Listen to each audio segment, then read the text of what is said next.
দেশের সার্বভৌমত্ব রক্ষায় সেনা সদস্যদের সর্বদা প্রস্তুত থাকতে বলেছেন প্রধান উপদেষ্টা অধ্যাপক মোহাম্মদ ইউনূস। রোববার রাজবাড়ীতে ৫৫ পদাতিক ডিভিশনের আয়োজনে সেনাবাহিনীর মহড়া পরিদর্শন করে কথা বলেন তিনি আরো বলেন, আভিযানিক দক্ষতা, সাহসিকতা ও পেশাদারিত্ব অর্জনে সেনা সদস্যদের প্রশিক্ষণ হতে হবে বাস্তবসম্মত।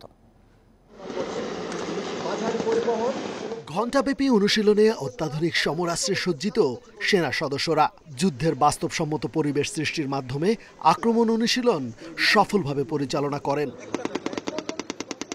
অনুশীলনে বাংলাদেশ সেনাবাহিনীর নানা ধরনের অত্যাধুনিক ট্যাঙ্ক, এপিসি, গোলন্দাজ বাহিনীর কামান, পদাতিক, ইঞ্জিনিয়ার্স ও কমান্ডো সহ সব আর্মস এবং সার্ভিসেস অংশগ্রহণ করে।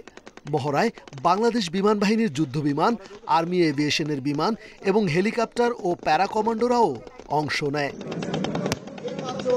প্রধান উপদেষ্টা অধ্যাপক মোহাম্মদ ইউনূসকে মহড়া ঘুরে দেখান সেনাপ্রধান জেনারেল ওয়াকারুজ্জামান। যে অবস্থায় আছেন কেন, প্রয়োজনে যুদ্ধে ঝাঁপিয়ে পড়তে হয় পূর্ণ সাহস এবং পূর্ণ প্রস্তুতি নিয়ে। সেটাই একটা মহড়া হলো প্রস্তুতি হিসেবে ভবিষ্যতে বাস্তব যুদ্ধে আমাদের যা করতে হবে সেটার একটা প্রস্তুতি। যারা এটাতে অংশগ্রহণ করেছে তাদের সবাইকে অভিনন্দন জানাচ্ছি, সবাই আমরা হাততালি দিলাম তাদের। প্রধান উপদেষ্টা জানান, রাষ্ট্রের যে কোনো প্রয়োজনে সেনাবাহিনী গুরুত্বপূর্ণ ভূমিকা পালন করে আসছে।